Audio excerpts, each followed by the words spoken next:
नमस्कार मित्रांनो, त्रिशूल RDS मध्ये आपल्या सगळ्यांचं खूप खूप स्वागत आहे. अतिशय गंभीर विषय घेऊन येतोय तुमच्या पुढे, त्यामुळे हा व्हिडिओ संपूर्ण बघा. अजूनपर्यंत त्रिशूल RDS ला सबस्क्राईब केलं नसेल तर जरूर करा. मित्रांनो, ताहिर हुसेन, त्याचं नाव तुम्ही ऐकलं असेलच, त्याच्या संदर्भात बातम्याही तुम्ही कदाचित फॉलो केल्या असतील. हा जो ताहिर हुसेन आहे तो दिल्ली दंगलीतला मुख्य सूत्रधार आरोपी आणि त्याच्या जामीन अर्जावरती स्प्लिट निर्णय देताना सुप्रीम कोर्टाचे न्यायमूर्ती एहसानुद्दीन अमानुल्ला यांनी जामीन मंजूर केला. आणि तो जामीन मंजूर करताना त्यांनी एक युक्तिवाद केला की ताहिर हुसेन हा 5 वर्षापासून घरी गेलेला नाहीये. काय युक्तिवाद आहे बघा. ताहिर हुसेन हा 5 वर्षापासून घरी गेलेला नाहीये, म्हणून हा जामीन न्याय्य आणि गरजेचा आहे. हे न्यायमूर्तींचे शब्द आहेत. आता प्रश्न असा उभा राहतो मित्रांनो की हा पक्षपात नाहीये का? न्यायमूर्तींनी अशा पद्धतीचं एक फडतूस कारण देऊन इतक्या गंभीर अपराधाखाली जो अटकेत आहे अशा माणसाला जामीन द्यायचा आणि असला युक्तिवाद देऊन? या ताहिर हुसेनमुळे किती लोक घरी जाऊ शकले नव्हते? 53 लोक या दंगलीमध्ये मारले गेले, ते कधीच घरी नाही जाऊ शकले. त्यांच्या घरी जाण्याविषयी न्यायमूर्तींना काही कनवळा आहे? मुस्लिम जमावानी ज्याचे हातपाय कापून धड आगीत टाकलं होतं तो दिलबर नेगी, तो सुद्धा घरी नाही जाऊ शकला. 200च्या आसपास लोकांनी, विशेष समुदायातल्या लोकांनी मॉब लिंचिंग मध्ये भोसकलेला अंकित शर्मा घरी नाही जाऊ शकला. बुरखाधारी महिलांनी एकांतात फरफटत नेलेला आणि त्यांच्या जमावानी निर्घृणपणे ठेचून मारलेला कॉन्स्टेबल रतन लाल, तोही घरी नाही जाऊ शकला. म्हणजे बघा मित्रांनो, जेव्हा तुम्ही काही क्रूर व्यक्तींची, अपराधी लोकांची, दोषी लोकांची जेव्हा बाजू घेता आणि ज्यांच्यावर अन्याय झाला, जे बळी पडले, त्यांच्यावर तुम्ही पक्षपात करता. सुप्रीम कोर्टामध्ये तुम्ही न्यायमूर्ती असताना सुद्धा अशी भूमिका घेता. मग न्यायदेवता आंधळी असते, निष्पक्षपाती असते, या बोलण्याला काही अर्थ आहे? आणि मला वाटत नाही संविधानाच्या मध्ये सुद्धा असं कुठलं काही कलम आहे का की ज्याच्या आधारावरती असं म्हणता येईल की कितीही गंभीर अपराध असू दे पण तो आरोपी घरी नाही जाऊ शकला 5 वर्षात, म्हणून त्याला जामीन द्यावा, असं संविधानात लिहिलंय? कुठल्या कलमात लिहिलंय असं? ज्या ताहिरने भविष्यातील योजनेसाठी विना खिडक्यांचं घर बनवलेलं होतं मित्रांनो, भविष्यात असं काहीतरी दंगली करायच्या आहेत, इथल्या भारतीयांच्या विरुद्ध काही कटक कारस्थानं करायची आहेत भयंकर, हे ठरवलेलं होतं त्यांनी. योजनाबद्ध पद्धतीने त्यांनी आधीच विना खिडक्यांचं घर बनवून ठेवलं. छतावर पेट्रोल बॉम्बच्या बाटल्या, शस्त्र, दगड, टाईल्सचे तुकड्यांचे ढीगच्या ढीग जमवून ठेवले, ऍसिडचे कित्येक ड्रम साठवून ठेवले. हे सगळं आधीच करून ठेवलं होतं त्यांनी. आणि दंगलीच्या वेळी त्यांनी त्या विशिष्ट जमावाला छतावर बोलवून त्या सगळ्या साधनांची पूर्तता केली आणि सर्वसामान्य निष्पाप निरपराध लोकांच्या वरती चहूबाजूनी एकाच वेळी हल्ला करवून घेतला. हा ताहिर हा दहशतवादीच मानायला नको का? आणि अशा या दहशतवाद्याच्या विषयी न्यायाधीशाला इतकी आपुलकी वाटावी, इतकं प्रेम वाटावं, ज्याला कठोरात कठोर शिक्षा व्हायला हवी, ज्याला तुरुंगात सडावला पाहिजे, ज्याला खरं तर फाशीच दिली पाहिजे, आणि कुठलंही त्याच्यावर अंकुश नाही ठेवायचा. आणि आता दिल्लीच्या निवडणुका तोंडावर आल्या म्हटल्यानंतर त्याला प्रचाराच्यासाठी रान मोकळं करून द्यायचं असल्या दहशतवाद्याच्यासाठी, ज्याच्याविषयी असं बोललं जातं की तो तर खरा बांगलादेशी आहे म्हणे हा ताहिर. हो, हे मध्यंतरी वाचनात आलं. गेल्या कित्येक वर्षापासून तो भारतात राहतोय, भारतीय नागरिकत्व मिळवलंय, आधार कार्ड मिळवलंय. इतकंच नाही तर तो लोकप्रतिनिधी म्हणून निवडून आलेला आहे, एक बांगलादेशी मनुष्य. आता म्हणजे न्यायदेवता आंधळी असते का, ती आता मुकी आणि बहिरी पण आहे का काय, असं वाटायला लागलंय. आणि म्हणजे आपल्या सर्वसामान्यांच्या जीवनाला काही व्हॅल्यू नाहीये. हे जे बाहेरून आलेले जे घुसखोर आहेत, जे या देशाचे तुकडे तुकडे करण्यासाठी टपून बसलेले आहेत, असे अपराधी, दहशतवादी, यांच्या जीवनाला फार मोल आहे बरं का. या देशाच्या रक्षणाच्यासाठी जे झिजतात, या देशावरती प्रेम करणारे जे लोक आहेत, ज्यांना या देशाचे तुकडे तुकडे होऊ नये असं वाटतं, त्यांच्या जीवनाला काहीही व्हॅल्यू नाहीये मित्रांनो. म्हणजे न्याय देवतेमध्ये तरी न्याय मिळतोय का? न्याय संस्थेच्या ठिकाणी तरी न्याय मिळतोय? जामीन मिळतो अपराधांना? आणि त्यामुळे मित्रांनो निष्पक्षतेवरती प्रश्नचिन्ह निर्माण होतं. सुप्रीम कोर्टाच्या न्याय संस्थेच्या न्यायदानाच्या प्रक्रियेवरती, निष्पक्षपातीपणावरती प्रश्नचिन्ह निर्माण होतं. कोणी म्हणेल कंटेम्प्ट ऑफ कोर्ट आहे.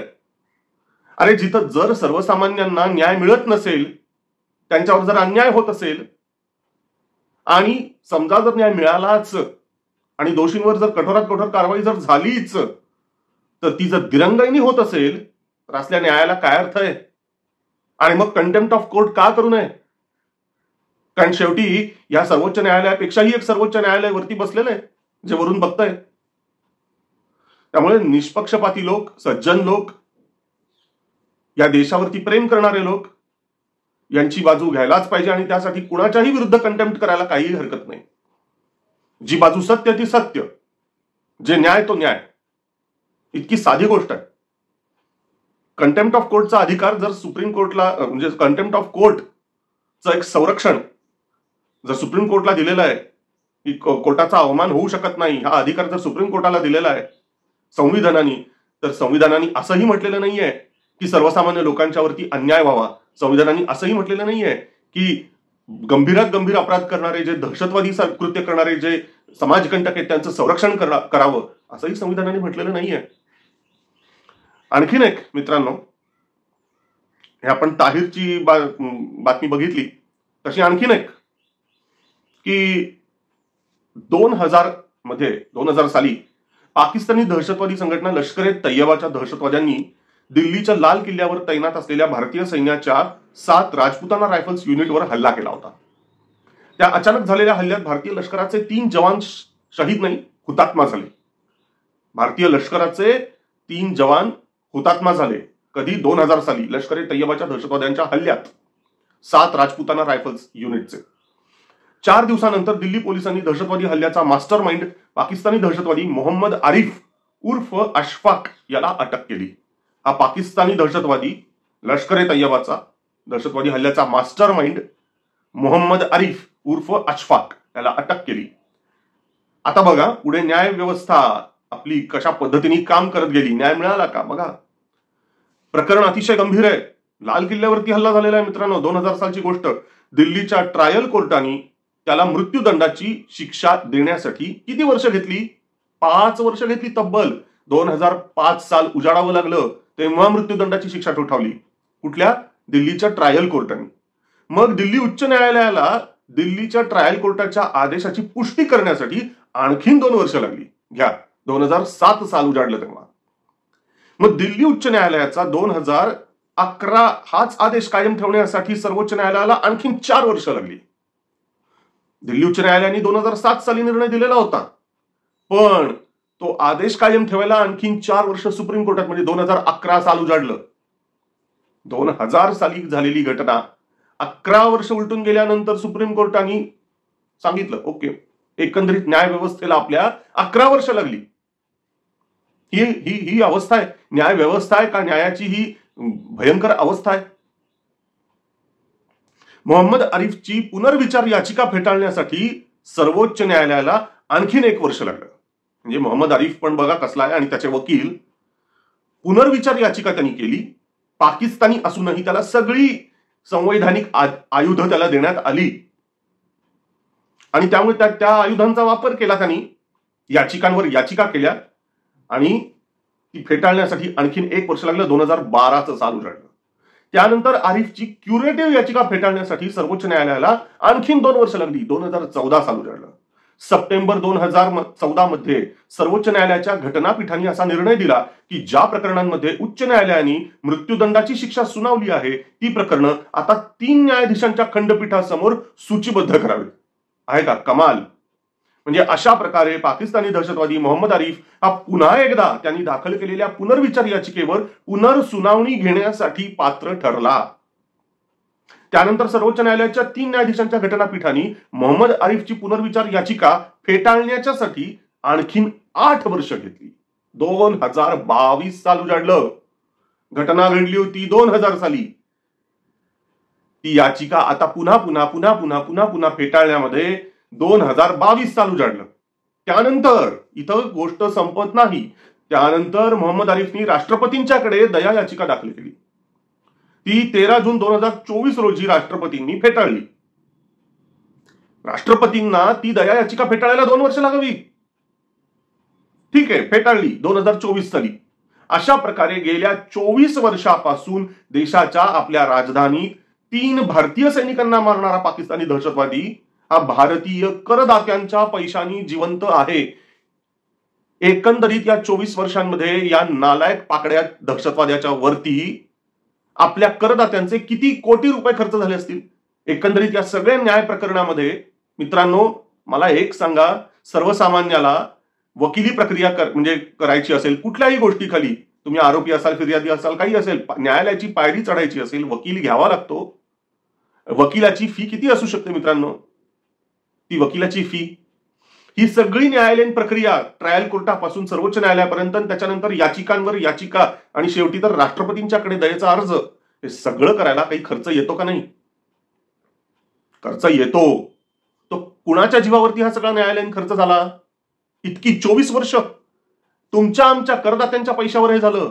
किती रस्ते बांधता आले असते, किती हॉस्पिटल बांधता आली असती, किती धरणं बांधता आली असती, किती शेतकऱ्यांना त्यांची जे काही नुकसानी झाली असेल त्याच्यासाठी नुकसान भरपाई देता आली असती. विचार करा, किती शाळा महाविद्यालयांच्या मध्ये सोयी सुविधा पुरवता आल्या असत्या गरजूंच्या पर्यंत. हा आपल्या तुमच्या आमच्या करदात्यांच्या पैशांचा चुथडा आहे, वेस्ट ऑफ मनी. मला तरी असं वाटतं त्या 7 राजपुताना रायफल्सच्या लोकांनी तिथल्या तिथे त्या पकडलेल्या दहशतवाद्याला जर गोळ्या घालून संपवला असताना सुटलो असतो आपण. ते एवढे हजारो कोटी रुपये आपले वाचले असते. आणि मित्रांनो हे प्रकरण इथंच संपलेलं नाही. भारतातील विक्री योग्य आणि कडक सरकारी व्यवस्थेकडे पाहता राष्ट्रपतींनी दयेचा अर्ज फेटाळल्यानंतर सुद्धा दहशतवादी आरिफला फाशी देण्यासाठी किती वेळ लागेल अजून हे काही सांगता येत नाही. कारण 24 वर्ष ऑलरेडी गेलेली आहेत. आणि आपल्याकडे मनु सिंघवी, कपिल सिब्बल, तो सलमान खुर्शीद, प्रशांत भूषण असले एक से बडकर एक कायदेतज्ञ आहेतच. या देशाच्या विरुद्ध अपराध करणाऱ्यांची बाजू सुप्रीम कोर्टात लढवणारे महाभाग वकील हे सगळे आहेतच. एका पायावर तयार असतात हे लोक. आणि कसं आहे बघा मित्रांनो की हे अशी प्रकरणं मी तुम्हाला सांगितली मुद्दाम. आता याच्यावरती उपाय काय? कारण मित्रांनो कसं आहे ना की आपल्या न्याय संस्थेमध्ये, आपल्या प्रशासकीय व्यवस्थेमध्ये हे असे देशविघातक, देशबुडवे, राष्ट्रविरोधी, हिंदू विरोधी अशी तत्व गेल्या 60-70 वर्षामध्ये सोडली गेलेली आहेतच. 2014 पासून आतापर्यंत आता जी काही 10-15 वर्ष होत आहेत, 10-11 वर्ष होत आहेत, त्यात सुद्धा ही अजून पाळंमुळं आहेतच, शिल्लक आहेतच. ज्यांना कुणाला देशाचे तुकडे तुकडे करायचे आहेत असे देशविरोधी घटक आहेतच अजूनही. न्याय व्यवस्थेत आहेत, प्रशासकीय व्यवस्थेत सुद्धा आहेत. तो बदल पूर्णत्वाला जायला आणखीन 20-30 वर्ष लागणार आहेत मित्रांनो. पण त्या 20-30 वर्षामध्ये पुढची जी रिक्रुटमेंट आता होणार न्याय व्यवस्थेत आणि प्रशासकीय व्यवस्थेमध्ये, ती रिक्रुटमेंट करताना अतिशय डोळ्यात तेल घालून चाळण करायला लागणार आहे की देशविरोधी, राष्ट्रविरोधी शक्तींचे काही पित्ते, त्यांचे प्रतिनिधी तर येत नाहीयेत ना न्याय व्यवस्थेमध्ये आणि प्रशासकीय व्यवस्थेमध्ये. कारण अशा लोकांना जर का मोक्याच्या जागा मिळाल्या, त्यांना जर महत्वाची पदं मिळाली तर काय होतं हे या आरिफ आणि तौकीर का कोण ताहिर या दोघांच्या घटनेमध्ये लक्षात आलेलं आहे. आणि ही तर 2 प्रकरणं झाली, हिमनगाची टोकं झाली फक्त, बाकी अशी भरपूर प्रकरणं आहेत. आणि म्हणून मित्रांनो वेगवेगळे जे उपाय योजावे लागतील पुढच्या 20-30 वर्षामध्ये, राजकीय दृष्ट्या तर काळजी घ्यावी लागणारच आहे. मात्र त्याच पद्धतीने या प्रकरणाच्या मुळाशी जर जायचं असेल ना तर हे कुठून येतं? राष्ट्रविरोधी विखारी विचार, स्वतःचाच देश बुडवण्याच्यासाठी, आपल्याच देशातल्या निष्पाप निरपराध लोकांच्या वरती अत्याचार करण्याच्यासाठी आणि देशाच्या शत्रूंची बाजू घेण्याच्यासाठीची नतद्रष्टता कुठून येते? हे संस्कार कुठून होतात?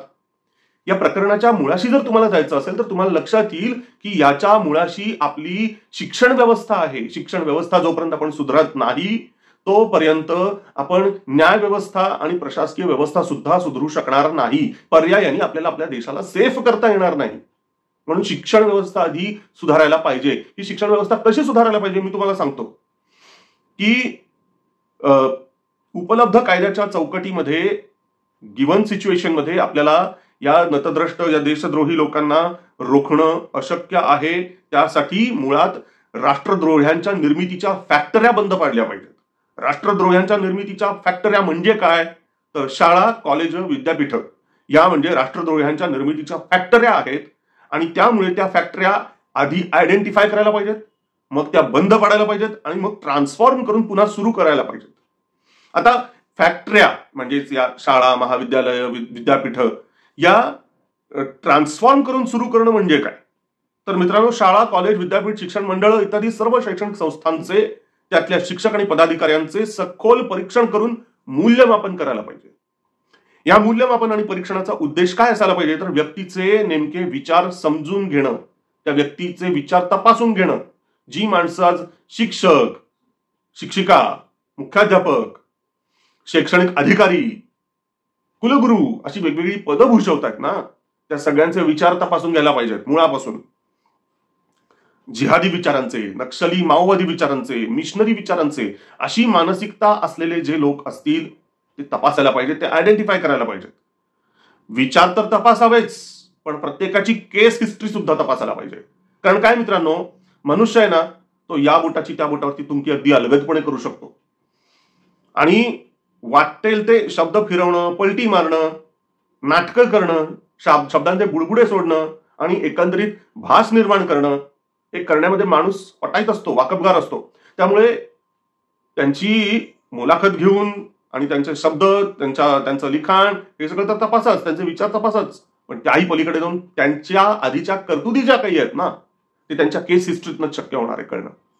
त्याच्यामुळे त्यांची प्रत्येकाची उक्ती आणि कृती दोन्ही तपासलं पाहिजे आणि उक्ती, कृती दोन्ही पातळ्यांवर प्रत्येक स्टाफची छाननी करून लक्षात येईल की यातले किती आंबे नासके आहेत आणि किती आंबे चांगले आहेत. तर चांगले तेवढे ठेवून नासक्यांवर योग्य ती कारवाई करावी लागेल.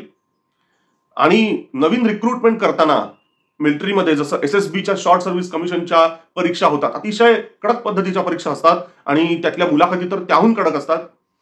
तर त्यावेळी ज्या बारकाईने कॅन्डिडेट हा तपासला जातो, त्याच्या अगदी बॉडी लँग्वेज पासून सगळं काही तपासलं जातं, त्या बारकाईने उक्ती कृतीची तपासणी करूनच भरती करावी.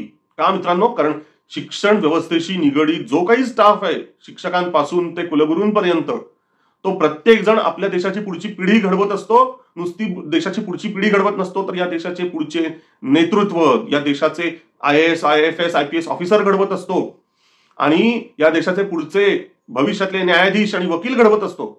थोडक्यात तुमच्या आमच्या भविष्याची सोय करत असतात हे शिक्षण व्यवस्था. त्याच्यामुळे या शिक्षण व्यवस्थेत काम करणाऱ्या प्रत्येकाची चाळण, प्रत्येकाची परीक्षा अगदी डोळ्यात तेल घालून करायला पाहिजे. तर एकीकडे या भरती प्रक्रियेमध्ये बारकाईने तपासणी व्हायला पाहिजे, दुसरीकडे ही सफाई करत असतानाच शालेय ते विद्यापीठ स्तरापर्यंत अभ्यासक्रमात सुधारणा करणं आवश्यक आहे. विज्ञान, गणित वगैरे बाकीचे जे काही विषय आहेत ना, त्या बाबतीत कसलाच प्रॉब्लेम नाहीये, पण खरा प्रॉब्लेम कुठे आहे तर सामाजिक शास्त्रांमध्ये सुधारणा होणं आवश्यक आहे. शालेय स्तरावर इतिहास आणि कॉलेज, विद्यापीठ स्तरावर इतिहास, राज्यशास्त्र, समाजशास्त्र, अर्थशास्त्र इत्यादी विषयांचे जे अभ्यासक्रम आणि पुस्तकं असतात ती फार महत्वाची आहे. ती अतिशय जपून तयार करावी लागणार आहेत. राष्ट्रहिताला डोळ्यापुढे ठेवून बारकाईने या सगळ्याची छाननी व्हायला हवी समाजशास्त्रांची. सद्यस्थितीत राष्ट्रद्रोह्यांच्या फॅक्टऱ्यांमध्ये राष्ट्रद्रोहाचं विष भिनवणारं साहित्य अमाप आहे. त्या साहित्यात वरपांगी देशप्रेम, देशभक्तीचा मुलामा असतो, पण प्रत्यक्षात जिहादी, माओवादी मानसिकतेला खतपाणी घालणं अतिशय बेमालूमपणे केलं जात असतं. अतिशय सटल पद्धतीने हे केलं जात असतं, पण हे होत असतं. म्हणूनच बारकाईनी हे सारं साहित्य तपासून सामाजिक शास्त्रांच्या साहित्यातील राष्ट्रद्रोही साहित्य नाकारून राष्ट्रहिताला पोषक असणारं साहित्य शालेय ते विद्यापीठ स्तरावर लागू करायला हवं. जे कुठलं साहित्य लागू केलं जाणार आहे ते अतिशय जबाबदारीने डोळ्यात तेल घालून राष्ट्रहिताला महत्व देणाऱ्या व्यक्तींच्याकडून तपासून लागू केलं जायला हवं. एकदा का हे केलं किंवा आपोआपच राष्ट्रद्रोही लोकांची निर्मिती कमी होईल, राष्ट्रभक्त लोकांची निर्मिती वाढेल, देशभक्त लोकांची निर्मिती वाढेल. शाळा, कॉलेज, विद्यापीठातून राष्ट्रहिताला पूरक असेच संस्कार होत राहतील. UPSC, MPSC सारख्या परीक्षांमध्ये पॉलिटी आणि त्याच्या निगडीत समाजशास्त्र यांना जवळपास 60% इतकं महत्व आजही आहे. मित्रांनो, लॉचा अभ्यास करणाऱ्या LLBच्या पोरांना सुद्धा हेच सामाजिक शास्त्र कंपल्सरी असतात. त्यातला कंटेंट आपण कधी तपासलाय का? ते शिकवणारे कोण असतात, कसे शिकवतात? जर समजा एखादा शिक्षक हा सद्यस्थितीत राष्ट्रभक्त असलाच तरी सिलेबस आणि अपेक्षित उत्तरं या सगळ्याची दिशा अशी काही असते की नाइलाजाने त्याचे हात बांधलेले असतात. म्हणूनच स्टाफ आणि सिलेबस अशा दोन्ही स्तरावर नकोसे तण उपटून रान स्वच्छ केलं तरच पीक जोमदार येणार आहे. आणि पुढची 30 वर्ष प्रशासकीय अधिकारी, न्यायाधीश, वकील या पदांवर राष्ट्रद्रोही माणसं बसण्यापासून रोखण्यात जास्ती यश येईल असं मला वाटतं. आणि मित्रांनो, ज्या वेळेला फडणवीस साहेब म्हणतात ना की नक्षलवाद विरोधी मोहीम चालवायची आहे, शहरी नक्षलवाद्यांच्या विरुद्ध घणाघाती अशा पद्धतीची कारवाई आम्ही भविष्यात करणार आहोत. हे शहरी नक्षलवादी कुठे असतात? त्यांचे सगळे अड्डे असतात ते या राष्ट्रद्रोह्यांच्या फॅक्टऱ्यांमध्ये असतात. आणि त्या फॅक्टऱ्या म्हणजे शाळांपासून, महाविद्यालयांपासून ते विद्यापीठांपर्यंत. IIT म्हणू नका, JNU म्हणू नका, सगळीकडे हे विष कालवणारे, विष भिनवणारे तुकडे तुकडे गँगवाले पोचले गेलेले आहेत. हे सगळे शहरी नक्षलवादी आणि सगळे शहरी जिहादी आहेत.